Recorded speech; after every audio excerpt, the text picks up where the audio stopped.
Gloria al nombre de nuestro Señor y Salvador Jesucristo. Mis amados, les invito por favor, acompáñenme en oración antes de abordar la bendita y santa palabra del Señor. Padre nuestro, nos reportamos para tu servicio en el nombre de Jesucristo, pidiendo perdón por nuestros pecados. Por favor, toma control de nuestro ser, espíritu, alma y cuerpo. Queremos estar rendidos para ti. Queremos, Padre de la Gloria, presentar nuestros cuerpos como una ofrenda, Señor, nuestros espíritus, nuestra alma, nuestro corazón como una ofrenda para ti. Recíbela, por favor. Te lo pedimos en gratitud y amor, en el nombre de Jesucristo, mientras leemos tu palabra. Amén. Vamos a dar lectura a la palabra del Señor en el Evangelio según San Mateo, capítulo 4, verso 12 en adelante. Dice así la palabra del Señor. Cuando Jesús oyó que Juan estaba preso, volvió a Galilea.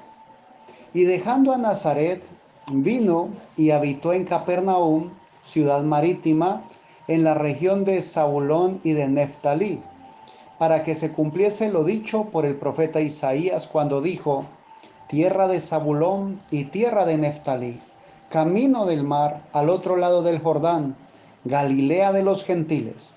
El pueblo asentado en tinieblas vio gran luz, y los asentados en región de sombra de muerte, luz les resplandeció. Desde entonces comenzó Jesús a predicar y a decir: arrepentíos, porque el reino de los cielos se ha acercado. Gloria al nombre de nuestro Señor y Salvador.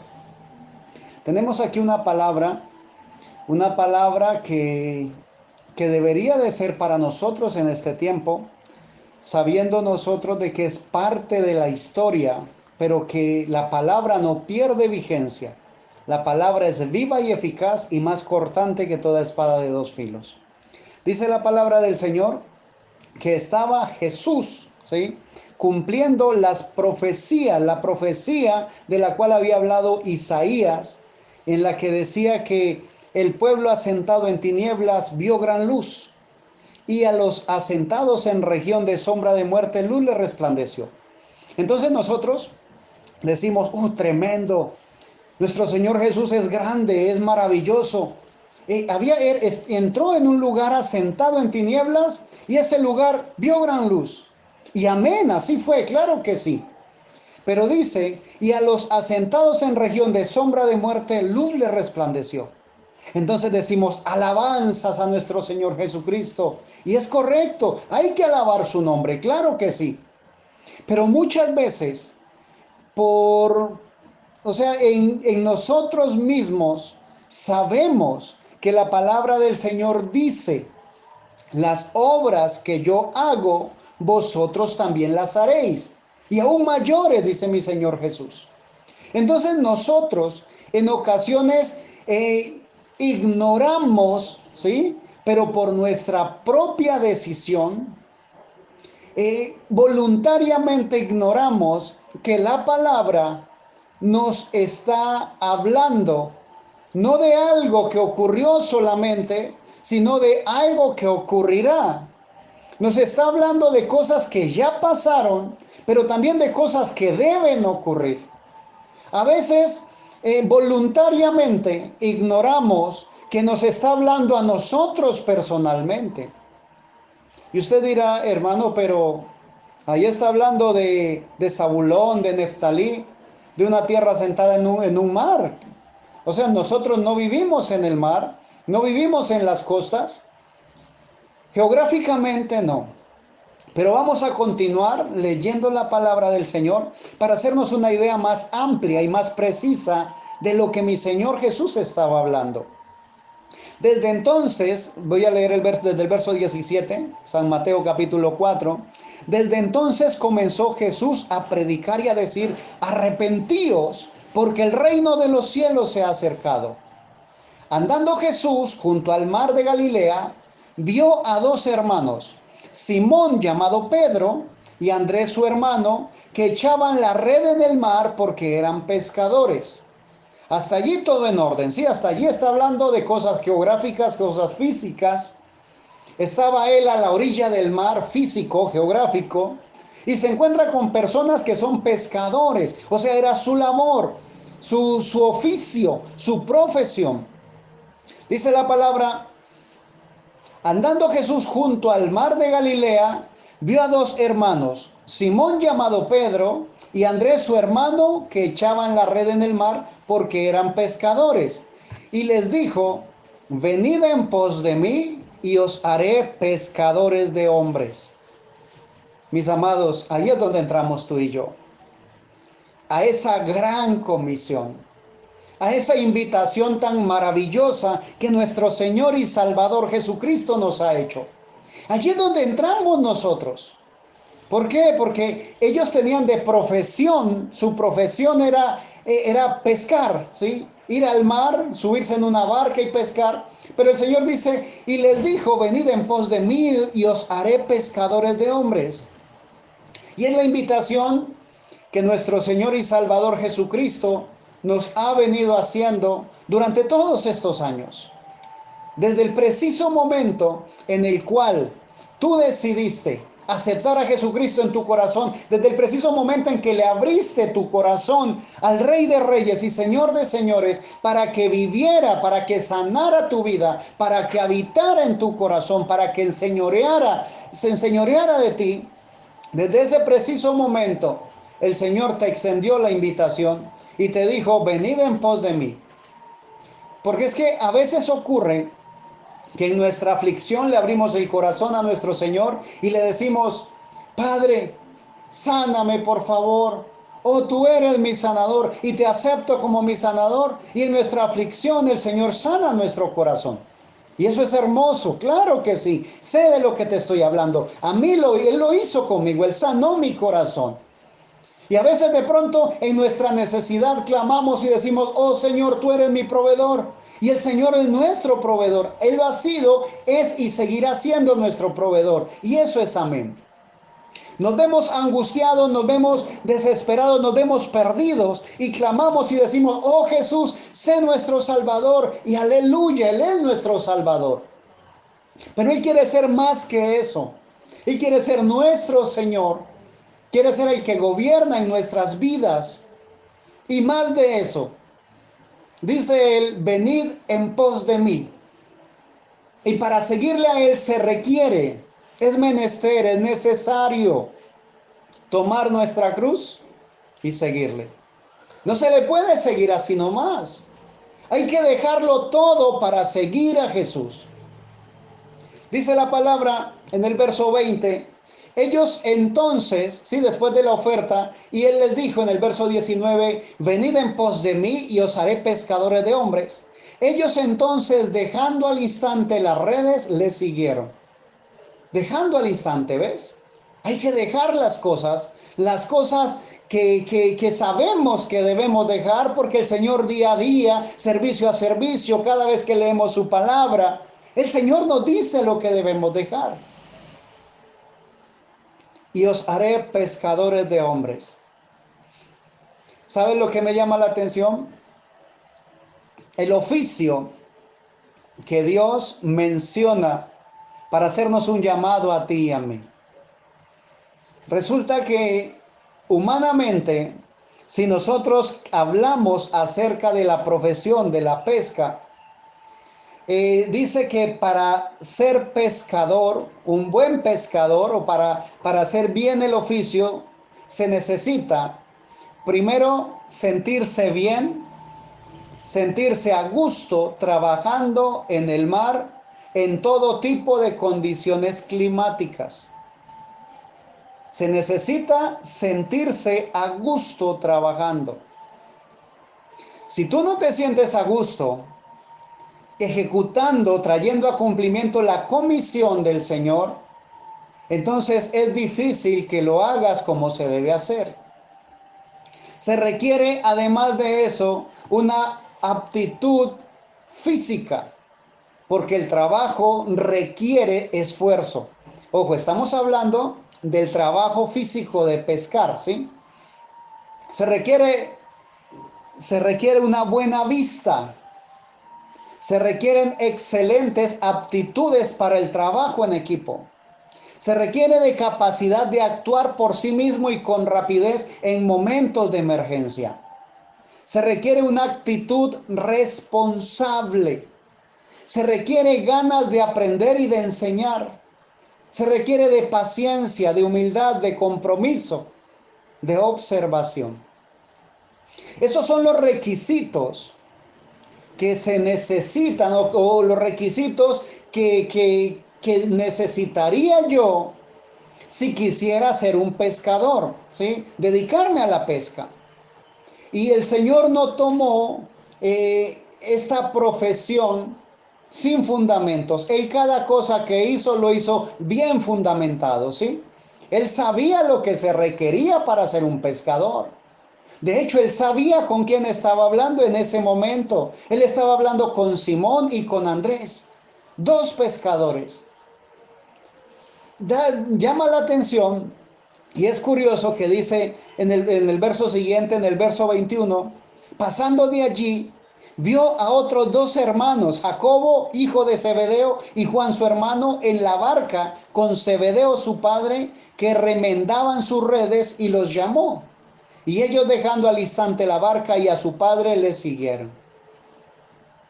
Ya no eran dos pescadores solamente, eran dos más. Son cuatro pescadores que el Señor recluta o que llama para el servicio. Dice la palabra del Señor ahí seguido, verso 23. Y recorrió Jesús toda Galilea, enseñando en las sinagogas de ellos y predicando el evangelio del reino y sanando toda enfermedad y toda dolencia en el pueblo. Antes de hacer esto, mi Señor Jesús llama, ¿sí?, a cuatro personas para que vean lo que Él está haciendo. Los llama para que estén a su lado, para que sean testigos presenciales de la obra maravillosa de nuestro Señor y Salvador Jesucristo. Dice la palabra del Señor, solamente tomando una palabra aquí en el libro de los Hechos, capítulo 1, dice la palabra del Señor, versículo 1. En el primer tratado, oh Teófilo, hablé acerca de todas las cosas que Jesús comenzó a hacer y a enseñar. Entonces, llama a estos cuatro varones para que miren, para que observen. El Señor sabía que eran pescadores. El Señor sabía que tenían buena actitud para trabajar en equipo. El Señor sabía que tenían una buena condición física, porque el trabajo requería condición física. Había que pasar días de oración, de ayuno, días de entrega, pasar días largos predicando la palabra del Señor. Aún la Escritura nos narra de momentos en los cuales ellos están cansados y no han tenido un tiempo de comer ni de dormir. El Señor sabía con quién estaba tratando, por eso los llama primero a ellos, para que estén junto a Él, para que puedan verle, para que puedan concientizarse del trabajo que van a hacer. Entonces, lo primero que hace, dice la Escritura, que recorrió Jesús toda Galilea, enseñando en las sinagogas de ellos y predicando el evangelio del reino y sanando toda enfermedad y toda dolencia en el pueblo. ¿Para qué los llamó? Los llamó con un propósito, ¿sí? El propósito era ir y predicar el evangelio. O sea, quiero que por favor recibas en el nombre de Jesucristo lo que tengo para decirte. Si nosotros nos vamos al fin del libro del Evangelio según San Mateo, dice, por tanto, haced discípulos a las naciones, enseñándoles, predicándoles, ¿sí?, enseñándoles que guarden todas las cosas. Pero eso es el final del libro. Al inicio del libro, de hecho, es justamente seguido después de la tentación que recibe el Señor Jesús en el desierto. Es cuando Él empieza el ministerio. Y cuando toma estos cuatro hombres para que hagan el trabajo, antes de decirle lo que deben hacer, Él empieza a hacerlo. Entonces dice, y predicando el evangelio del reino y sanando toda enfermedad y toda dolencia en el pueblo. Mi Señor Jesús empezó a hacer la obra que nos dejó como comisión para que tú y yo continuáramos. Él no es una persona, Él no es irresponsable. Él es mi Señor Jesús es completamente pleno, de tal manera que Él no nos va a mandar a hacer algo que tú y yo no seamos capaces de hacer. Él no nos va a mandar a hacer algo que Él no haría primero. De hecho, cuando mi Señor le llama la atención a los escribas y fariseos, Él dice, lo que ellos les digan que hagan, háganlo, pero no hagan conforme ellos hacen, porque dicen y no hacen. Entonces mi Señor Jesús primero hacía. ¿Qué hizo? Predicó el Evangelio, luego sanó toda enfermedad y toda dolencia en el pueblo. Si mi Señor nos ha llamado a ti y a mí a ser pescadores de almas, a ser pescadores de hombres, nosotros tenemos que afinar nuestros sentidos, saber que tenemos un trabajo. Ahora, no vamos a ir al mar, pero tenemos un lugar donde trabajar donde quiera que estemos. No se requieren 4 paredes para el trabajo. De hecho, tú y yo somos conscientes y te lo voy a recordar en este momento. Debemos iniciar en casa. Debemos iniciar con los nuestros, con los más allegados. Ahora, dice que él no solamente fue predicando el evangelio del reino, sino sanando toda enfermedad y toda dolencia en el pueblo. Muchas veces en casa, en la familia, hay dolencias del alma, hay dolencias del corazón. Muchas veces dentro de la familia se tejen raíces de amargura, se tejen cosas difíciles, ¿sí? Simplemente porque no se ha pedido un perdón o no se ha dado el perdón, no se ha concedido. Entonces, cuando no se hace, cuando no se perdona, entonces la raíz de amargura va creciendo. Y lo triste, que la raíz crece hacia abajo, en lo profundo, no se ve. Y pueden pasar mucho tiempo antes de que se vea el fruto de la raíz de amargura. Sin embargo, a pesar de estar oculta, muchas veces hace daño. Dice la palabra del Señor que Él, nuestro Señor Jesús, iba sanando toda enfermedad y toda dolencia en el pueblo. El Señor nos llama a nosotros a ser pacificadores. El Señor nos llama a nosotros a hacer las cosas de la manera correcta, a ser humildes. Se necesita paciencia, humildad, compromiso para el trabajo como pescador. Cuando estés en casa, lo primero que debes hacer, mi amado, es pedirle al Señor que moldee tu carácter. Poner todo tu empeño, todo tu compromiso a que Él te transforme para poder contestar a tu familia, a tu alrededor, a tu entorno, con paciencia, con humildad. Debemos nosotros de ser ejemplo. Debemos nosotros ser los reflectores de la luz de Jesucristo. Debemos nosotros comprometernos a ello. El Señor nos llama y nos dice, venid a mí, os haré pescadores de hombres. Y un pescador, cuando está allá en alta mar o cuando está en un río o donde quiera que vaya a hacer el ejercicio o el trabajo, lo primero que tiene que hacer es tirar un anzuelo. El anzuelo debe llevar una carnada. La carnada es lo que atrae al pez. Pero a veces nosotros, en vez de atraer las personas a Jesucristo, los ahuyentamos. Nosotros necesitamos reconocer quién somos. Somos pescadores de hombres. Necesitamos comprometernos con Jesucristo, con su comisión, con su llamado, con su propósito. Dice la palabra del Señor, y se difundió, verso 24, y se difundió su fama por toda Siria, y le trajeron todos los que tenían dolencias, los afligidos por diversas enfermedades y tormentos, los endemoniados, lunáticos y paralíticos, y los sanó. Y mucha gente de Galilea, de Decápolis, de Jerusalén, de Judea y del otro lado del Jordán. ¿Qué estaba haciendo mi Señor Jesús? mostrándonos cómo se debería de hacer, mostrándonos la manera correcta, mostrándonos qué debemos nosotros hacer, cómo hacer el trabajo del Señor. Ahora, si se requiere paciencia para hacer el trabajo de pescador, ¿cuánta más paciencia se requiere para pescar hombres? ¿Cuánta más paciencia requerimos nosotros? ¿Cuánta más humildad? La palabra del Señor declara, al que más se le da, más se le exige.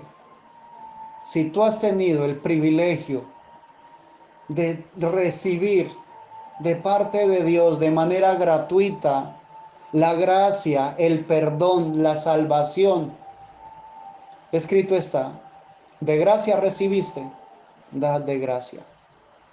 No exijas, no reclames, no juzgues el pecado, no juzgues las actitudes de las personas que están alrededor.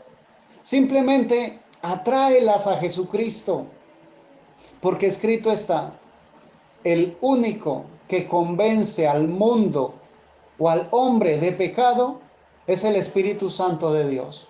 Eso no te compete a ti y a mí. Nos compete ser salados, nos compete a nosotros provocar sed, nos compete a nosotros hacer que vean realmente lo que es el Evangelio. Que la gente quiera lo que nosotros tenemos. En una ocasión, teniendo la reunión con los jóvenes, tuve el privilegio, ¿sí?, de estar con ellos en una clase y les hice la pregunta de por qué estaban allí. Unos de ellos dijeron que porque estaban buscando del Señor, otros porque querían aprender de Dios. Alguien dijo que porque le habían dicho que fuera, ¿sí? Eso me dolió cuando me lo dijo, pero agradecí la sinceridad. Esta jovencita, me le acerqué y le pregunté, pero ¿por qué llegas aquí y me dices que porque te dijeron, no porque quieres estar aquí? Ella me dijo, no, realmente estoy aquí porque mi mamá me mandó. Le dije, ¿es que no quieres acaso ser cristiana? Me respondió, para ser como mi mamá, prefiero no serlo. Y no te imaginas el dolor tan tremendo que sentí en mi corazón. A veces nosotros los padres pensamos que estamos haciendo lo correcto. A veces entre hermanos, pareja, familia, no sé, a veces pensamos que hacemos lo correcto porque queremos imponer nuestra forma de vivir. Recuerda, tú eres un santo de Dios, aleluya al nombre de Jesucristo. Pero si tú eres un santo de Dios, entonces santifica lo que hay a tu alrededor. Si tú eres una persona esforzada y valiente, haz el trabajo que se te ha encomendado. Pero no trates de convertir a alguien a Jesucristo. Tú no vas a convertir a nadie. Aún dice la palabra del Señor cuando está llamándole la atención a los fariseos y a los escribas.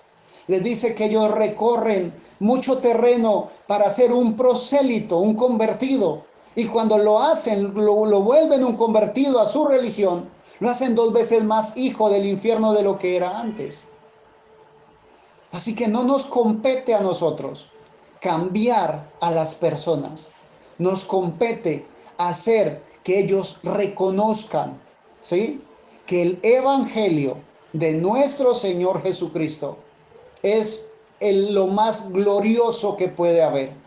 Que vivir como creyentes, como cristianos, es lo más maravilloso que se puede tener. Es lo que nos compete, ¿sí? El Señor dice en su palabra, voy a leer el verso 16, Mateo 4:16. El pueblo asentado en tinieblas vio gran luz. Está diciéndote mi Señor, diciéndonos mi Señor Jesucristo a ti y a mí. Si has visto que en tu entorno, ya sea laboral, ya sea académico, el entorno en el que te muevas, Si has visto que hay oscuridad, dice que es momento de que gran luz le resplandezca. Y la luz que debe resplandecer debe ser la luz del Señor Jesús en ti y en mí. ¿Sí? Dice, y los asentados en región de sombra de muerte, luz le resplandeció. Nosotros hablamos de los caminos, de aquellos caminos de sombra de muerte. Nosotros hablamos o leemos, citamos el Salmo, y es hermoso citar el Salmo. Pero cuando el Señor nos llama y nos confronta y nos dice, es que estoy hablando contigo. Eres tú esa luz que va a resplandecer, porque va a ser mi Espíritu Santo en ti, el que va a resplandecer en cada lugar que te encuentres. Vas a ser tú el encargado, de hecho eres tú el encargado de hacer que las personas quieran llegar a los pies de Jesucristo, recibir su perdón, recibir su salvación, recibir su señorío. Porque dice la palabra, arrepentíos, porque el reino de los cielos se ha acercado. Tenemos un trabajo para hacer y ese trabajo es gratificante, ese trabajo es maravilloso, es el mejor trabajo que se puede encontrar, el de vivir el Evangelio, el de vivir conforme está escrito en su palabra.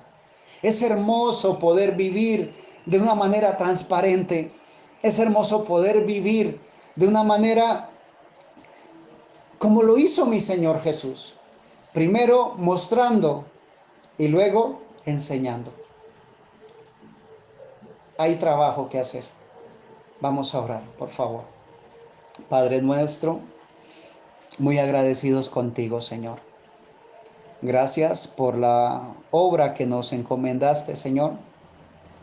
Gracias por darnos todo lo que necesitábamos para ejecutarla. Gracias porque no nos has dejado solos, Señor. Gracias porque en este camino, en este trabajo, contamos contigo, con tu gracia, con tu misericordia y con tu diestra de poder. Gracias por nuestras familias, Señor. Gracias porque tu palabra declara de que nosotros haremos que resplandezca esa luz en ellos. Gracias porque aún en nuestra familia hay personas, oh Dios, que están en oscuridad, que están en tinieblas. Ayúdanos, Señor, para mantener viva esa luz. Ayúdanos a manifestar esa luz de la manera correcta. Que no critiquemos, Señor, que no juzguemos, que mostremos, oh Dios, lo hermoso que es vivir en santidad. Ayúdanos, Señor, para hacer este trabajo. Permítenos ser reales y genuinos pescadores de hombres. Queremos hacer el trabajo, mi Señor. Queremos presentarte a ti el fruto del trabajo. Queremos, oh Dios, presentar a nuestras familias como trofeos para ti, como muestra de que se ha hecho el trabajo, de que tu diestra nos ha ayudado, Señor. Queremos, Padre de la Gloria, hacer las cosas correctas. Permite que tu Espíritu Santo nos guíe, nos dirija, Señor. Permite, Padre nuestro, que nuestro vivir sea conforme a tu bendita y santa palabra. Glorificamos tu nombre, Señor Jesucristo, y te damos honra y gloria por los siglos de los siglos. Amén. Gloria a Dios. Porque por gracia somos salvos, entonces tenemos ese privilegio. Y como el Señor nos llamó, Él nos da todo lo que necesitamos. Así que, mi amado, no te desanimes. Se está haciendo el trabajo, se está haciendo la obra. Y un día vamos a tener los frutos para presentárselos delante de nuestro Señor. Que Dios te bendiga. Gracias por asumir ese reto. Gracias por tomar conciencia del trabajo que estamos haciendo. Que el Señor te acompañe. Que mi Señor te bendiga.